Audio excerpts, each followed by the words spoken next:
வணக்கம் நண்பர்களே, நான் ஈஸ்வரன் பேசுகிறேன். இப்போ எந்த ஒரு நபருக்கும் திடீர்னு வேலை இழப்பு வந்துச்சுன்னா அவரால் தாங்க முடியாது. ரொம்ப ஒரு ஷாக்கிங்காக இருக்கும். குறிப்பாக வெளிநாட்டில் போய் வேலை செய்கிறீங்கன்னு வச்சுங்களேன். அப்போது இந்த மாதிரி சூழ்நிலை வந்து சம்பளமும் கிடைக்கல கையில் 2-3 மாதமா. அதுக்கப்புறம் பார்த்தா வேலையும் கிடையாது அப்படின்னா ரொம்ப ஒரு ஷாக்கிங் தான் அது. இது சிங்கப்பூரில் நிகழ்ந்திருக்குங்க. அதாவது நேற்றைய தினம் 22 ஜூன் 2026 வந்து ஒரு நூற்றுக்கணக்கான பேர் எம்ஓஎம் ஆஃபீஸ்க்கு போயிருக்காங்க. பெந்தமீர் ரோட்டில் சர்வீசஸ் சென்டர் இருக்குது, அங்கே போயிருக்காங்க. இதில் வந்து 100க்கும் மேலே இருக்காங்க. இது பங்களாதேஷ் ஊழியர், இந்திய ஊழியர் எல்லாருமே அடங்கும் இதில். அவங்க வந்து அங்கே போய் முறையிட்டிருக்காங்க. என்ன முறையிட்டாங்கன்னா, அவங்க வேலை செஞ்ச 2 கம்பெனிஸ் இருக்குது. அதில் வந்து ஒரு 3 மாதத்துக்கு மேலே சம்பளம் கொடுக்கலையா 100 பேருக்கு. அதில் வந்து ஒருத்தருக்கு ஒரு $200 கொடுத்தாங்களாம். ஒவ்வொருத்தருக்கும் பார்த்திங்கன்னா நிறைய அமௌண்ட் அவுட்ஸ்டாண்டிங்காக இருக்குது. $4000, $5000 அந்த மாதிரி அமௌண்ட்ஸ் எல்லாம் பே பண்ணாமல் இருந்திருக்காங்க. மேபி மெனி மந்த்ஸாக இருக்கும்னு நினைக்கிறேன். ஏன்னா இவங்களோட சேலரிலாம் 600, 800, 1000 அந்த ரேஞ்சில் தான் இருக்கும். ஸோ இப்போ ஒரு $4000னாக்கா அது 1000 இருந்தால் 4 மந்த்ஸாக கொடுக்கல. ஸோ அந்த மாதிரி இருந்திருக்கு. ஸோ இதுக்கு வந்து எம்ஓஎம் தரப்பில் வந்து தேவ் இமிடியட்லி டேக்கன் ஆக்ஷன். அதாவது மைக்ரண்ட்ஸ் ஒர்க்கர்ஸ் சென்டர்னு ஒன்று இருக்குது. அவங்க வந்து இந்த மாதிரி ஸ்பெஷல் கேஸ் நடந்துச்சுன்னா அவங்க உள்ளார வருவாங்க, வந்து ஹெல்ப் பண்ணுறதுக்கு எல்லா உதவியும் பண்ணுவாங்க. அப்புறம் வந்து அந்த ட்ரைபார்டைட் அலையன்ஸ் ஃபார் டிஸ்பியூட் மேனேஜ்மெண்ட் அப்படின்னு ஒன்று இருக்குது, TADM. அதுவும் வந்து சப்ஜெக்டுக்குள்ளே வந்திருக்கு. வந்து அவங்க என்ன சொல்லியிருக்காங்கன்னா, சரி இது வந்து தற்போதைக்கு ஒரு டெம்பரரி அசிஸ்டன்ஸ் மாதிரி உங்களுக்கு கொடுக்குறோம். அதாவது உணவு, காஃபி, அப்புறம் டிரான்ஸ்போர்ட்டேஷன், சிறிய அளவில் கேஷு அந்த மாதிரி பண்ணிகிட்ருக்காங்க. அப்புறம் அவங்க சொல்லிட்டாங்களாம், நீங்கள் வந்து வேலைக்கு போக முடியாது, வேறு கம்பெனிக்கு சேர முடியாது. அதுதான் பிரச்சனைங்க. இப்போது சொந்த நாட்டிலே இருந்தால், இப்போ இதே இந்தியாவில் ஒரு கம்பெனியில் வேலை செய்கிறாங்க, திடீர்னு அங்கே வேலை இல்லை, சம்பளம் இல்லைங்கிறாங்க வச்சுங்களேன். அந்த ஊழியர்கள்லாம் டக்குன்னு இப்போ அடுத்த கம்பெனிக்கு ஜாயின் பண்ணலாம் இமீடியட்டாக, ஒன்றும் தடங்களே கிடையாது. ஆனால் சிங்கப்பூரில் வந்து அவங்க ஃபாரினர்ஸு அவங்களுக்கு ஒர்க் பர்மிட்டு, எம்ப்ளாய்மெண்ட் பாஸ்னு கொடுத்துருக்காங்க. அதனால அவங்க வந்து புது கம்பெனிக்கு ஜஸ்ட் லைக் தட் போய் ஜாயின் பண்ண முடியாது. அவங்க வந்து புது கம்பெனியில் ஒர்க் பர்மிட் அப்ளை பண்ணணும், எம்ப்ளாய்மெண்ட் பாஸ் அப்ளை பண்ணணும், அது அப்ரூவல் ஆகணும், அப்புறம் தான் அவங்க போக முடியும். ஜஸ்ட் லைக் தட்டு போயிட முடியாது. அது ஒரு சிறிய தடங்கள் தான் இவங்களுக்கு.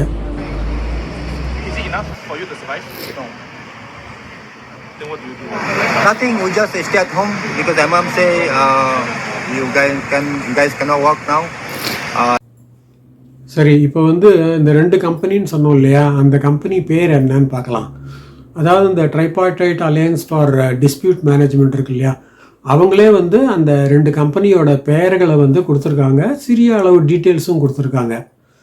அதாவது ஒன்று வந்து KPA engineering private limited, KPA engineering private limited. இன்னொன்று வந்து SK industries private limited, SK industries private. இது ரெண்டுமே இந்த இண்டஸ்ட்ரியல் ஏர்கான் பண்ணுறாங்க இல்லையா, மேனுஃபேக்சரும் பண்ணுறாங்க, சர்வீஸிங்கும் பண்ணுறாங்க, அசம்பிளியும் பண்ணுறாங்க, எல்லாம் பண்ணுறாங்க. அந்த இண்டஸ்ட்ரியல் ஏர்கான் ரிலேட்டடாக எல்லா இதுவும் பண்ணுறாங்க அவங்க. அந்த ஆன்சிலரிஸ் கூட அவங்க சப்ளை பண்ணுறாங்க. இந்த KPA இன்ஜினியரிங் வந்து $10 லட்சம் போட்டிருக்காங்க கேபிட்டல் போட்டு. இது வந்து 2014 ஆரம்பிச்சிருக்காங்க இந்த கம்பெனி. ஸோ இப்போ வந்து ஒரு 12 வருஷம் ஆகுது. அப்புறம் அந்த SK இண்டஸ்ட்ரீஸ் வந்து 2023 தான் ஸ்டார்ட் பண்ணியிருக்காங்க. அதுவும் கிட்டத்தட்ட இதே மாதிரி தான், அந்த இண்டஸ்ட்ரியல் ஏர்கான்னு அந்த மாதிரி அதை சர்வீஸிங் பண்ணுறது அதெல்லாம். ஆனால் இவங்க வந்து டொமஸ்டிக் ஏர்கான் பண்ணுறதில்ல, அதுவும் வந்து தெளிவாக இருக்குது. ஸோ இருந்தாலும் நமக்கு என்ன ஃபீலிங்னா, இந்த மாதிரி இண்டஸ்ட்ரியல் ஏர்கான் சர்வீஸிங்க்கு நல்ல டிமாண்ட் இருக்குங்க. அது கொஞ்சம் அவங்க ப்ராப்பராக அதை டார்கெட் பண்ணி சேல்ஸ் பீப்புள் மாதிரி யாரையா அப்பாயிண்ட் பண்ணி ஆர்டர் கொண்டு வந்ததுனால நிறைய எக்கச்சக்கமாக போயிருக்கும். அது நல்ல பிஸ்னஸ் டர்ன் ஓவர் கிடச்சிருக்கும் அதில். Andalusi also went to various dormitories on the same day to engage all affected workers. especially those who did not turn up at MOM earlier. Here behind me is the NWC engaging the affected migrant workers, advising them on their next course of action and how NQC and NWC can continue helping them in that effort. இதில் நிறைய தமிழ் ஒர்க்கர்ஸும் இருக்காங்க. அவங்க என்ன சொல்லியிருக்காங்கன்னா, sir இந்த மாதிரி ஏற்கனவே நடந்திருக்கு முன்னாலெல்லாம், அப்புறம் செட்டில் ஆகிடும், அப்புறம் பே பண்ணிவிடுவாங்க, கொஞ்சம் கேப் விட்டு பே பண்ணுவாங்க. ஆனால் இந்த தடவை என்ன ஆச்சுன்னா பேமெண்ட்டும் பண்ணல, ஆளை காண்டாக்ட் பண்ணால் ஃபோனும் எடுக்கலை, ஒன்றும் கம்யூனிகேஷனே இல்லை. இது வந்து எங்களுக்கு ரொம்ப சந்தேகத்தை கொடுத்துருச்சு. அதனால் நாங்கள் வந்து எம்ஓஎம் கிட்ட போய் சரணடைஞ்சிட்டோம் அப்படிங்கிற மாதிரி சொல்லியிருக்காரு. இது வந்து புதுமையாக தான் இருக்குது. ஸோ இப்போ இந்த 2 கம்பெனியோடைய யார் ஓனர்ஸுங்கிறத பார்க்கலாம். அதாவது கேபிஏ இன்ஜினியரிங் இருக்கு இல்லையா, அதுக்கு வந்து 2 டைரக்டர்ஸு, கிருஷ்ணமூர்த்தி சுந்தரமூர்த்தி அப்படின்னு ஒருத்தர். அவர் வந்து ஐ திங்க் ஃபாரினர்னு நினைக்கிறேன், ஃபின்னில் இருக்கார் அவர். அடுத்தது வந்து ராமு பழனிவேலு, அவர் வந்து சிங்கப்பூர் பிஆர் மாதிரி பிஆராக இருக்கார். அவர் 46 வயசு அவருக்கு. இவங்க 2 பேர் தான் இந்த கம்பெனிக்கு இன்சார்ஜாக இருக்காங்க. அதுக்கப்புறம் அந்த எஸ்கே இண்டஸ்ட்ரீஸ் இருக்கு இல்லையா, அதுக்கு பார்த்தீங்கன்னாக்க ராமு பழனிவேலு அவரும் ஒரு டைரக்டராக இருக்கார். அப்புறம் வந்து சுந்தரமூர்த்தி கோமதி அப்படின்னு பெண்மணி, ஸோ அவங்களும் வந்து இதில் டைரக்டராக. ஸோ ஒன்றுக்கு ஒன்று ஒரு ரிலேட்டிவ்ஸ் தான் கம்பெனி ஸ்டார்ட் பண்ணியிருக்காங்கன்னு நினைக்கிறேன். இருந்தாலும் இந்த மாதிரி ஒரு நிலைமை வர்றது ரொம்ப வருத்தமாக இருக்குது நமக்கு. அதாவது எப்போவுமே கம்பெனி நடத்துகிறவங்க, குறிப்பாக நிறையா ஒர்க்கர்ஸ் எம்ப்ளாய் பண்ணுறவங்க, ஒரு பேசிக்காக ஒரு பிளான் வச்சுக்கணும். அதாவது நம்மள்கிட்ட எவ்வளோ கையிருப்பு இருக்குது. இப்போ $1 million காமிச்சிருக்காங்க. சிங்கப்பூரில் என்னன்னு கேட்டிங்கன்னா, நீங்கள் கேபிட்டல் எதை வேணால் நீங்கள் டிக்ளேர் பண்ணலாம். ஆத்தரைஸ் கேபிட்டல், பெய்டப் கேபிட்டல், எதை வேணால் நீங்கள் டிக்ளேர் பண்ணலாம். அந்த அமௌண்ட்டை நீங்கள் பேங்க்கில் போட்டு காட்டணும், அந்த ரெக்குயர்மெண்ட்லாம் கிடையாது. ஸோ அவங்க 1 million போட்டிருக்காங்க, நிஜமாக வச்சுருந்தாங்களா இல்லை என்னன்னு தெரியல. ஸோ அது வேறு விஷயம். அதே மாதிரி தான் இந்த கம்பெனி, அடுத்த கம்பெனிக்கு ஏதோ ஒரு சிறிய தொகையை கேபிட்டலில் காமிச்சிருக்காங்க. ஸோ இந்த மாதிரி ஒரு நிறைய ஒர்க்கர்ஸ் என்கேஜ் பண்ணும்போது நீங்கள் சேல்ரி பே பண்ணி ஆகணும் கண்டிப்பாக. அப்புறம் லெவி கட்டி ஆகணும் கண்டிப்பாக. இதெல்லாம் வந்து கவர்மெண்ட்டோடைய ரெக்குயர்மெண்ட்டு. ஸோ அதில் ஏதாவது டிலே பண்ணிங்கனாக்க முதலுக்கே மோசமாயிடும். அப்புறம் லோக்கல் ஸ்டாஃப் நீங்கள் அப்பாயிண்ட் பண்ணியிருப்பீங்க, அவங்களுக்கும் சேலரி பே பண்ணணும், அவங்களுக்கு சிபிஎஃப்பும் பே பண்ணணும். இதெல்லாம் அடிஷ்னல் எக்ஸ்பென்ஸ். இதுக்கெல்லாம் ப்ரொவைட் பண்ணணும். டவுன் த லைன் ஒரு 6 மாதம் 8 மாதம் கழித்து நமக்கு எப்படி ஓடும், நமக்கு எப்படி கலெக்ஷன் ஆகும், இந்த எக்ஸ்பென்ஸ் எல்லாம் மீட் பண்ண முடியுமா, அதெல்லாம் கொஞ்சம் பிளான் பண்ணி வச்சுக்கணும். அப்படி இல்லைன்னா கண்டின்ஜென்சி பிளான் ஏதாவது வச்சுக்கணும். வேறு எங்கேருந்தாவது ஏதாவது லோன் எழுப்ப முடியுமா, வெஞ்சர் கேபிட்டல்ஸ் ஏதாவது பண்ண முடியுமா, அது மாதிரிலாம் பண்ணி வச்சுக்கிறது நல்லது. இந்த கவர்மெண்ட் எவ்வளவு ஆதரவாக இருக்குது தெரியுமா ஒர்க்கர்ஸுக்கு. அதாவது 100 பேர் வந்திருக்காங்க நேற்றுக்கு எம்ஓஎம் ஆஃபீஸுக்கு. அதுக்கப்புறம் அவங்க என்ன பண்ணியிருக்காங்க, டார்மிட்ரியை விசிட் பண்ணியிருக்காங்க எம்ஓஎம் அஃபீஷியல்ஸு. ஏன்னா நிறைய பேர் வராமல் இருந்திருக்கலாம்.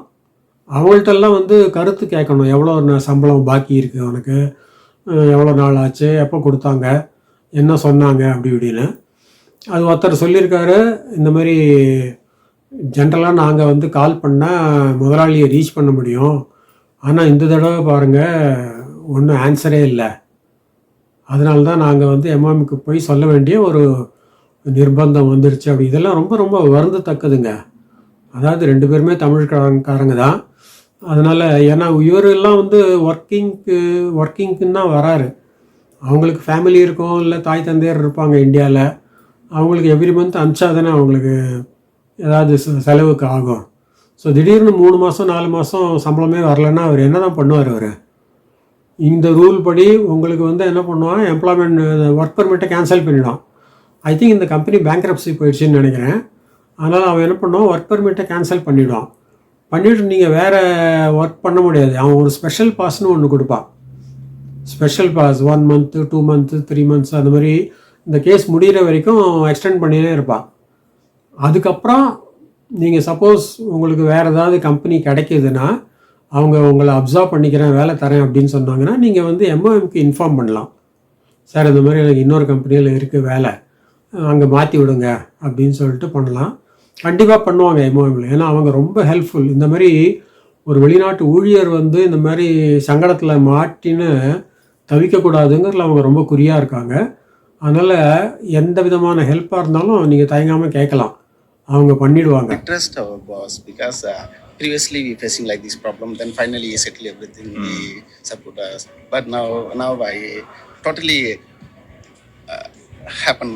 Part of ஸோ முதலாளிகள்கிட்ட நம்ம வைக்கிற கோரிக்கை என்னென்னா, நீங்கள் லோக்கல் ஸ்டாஃபை பற்றி என்ன வேணால் பண்ணுங்கள், அதை பற்றி கவலை இல்லை. ஏன்னா அவங்க சக்குன்னு இன்னொரு கம்பெனிக்கு மாறிடலாம் உடனடியாக. ஆனால் வெளிநாட்டு ஊழியர் இருக்கும்போது அவங்களுக்கு நீங்கள் சம்பளம் கொடுக்கல, அது பண்ணலை அப்படின்னாக்கா அவங்களால ஜஸ்ட் லைக் தட் மாறிட முடியாது வேறு கம்பெனிக்கு.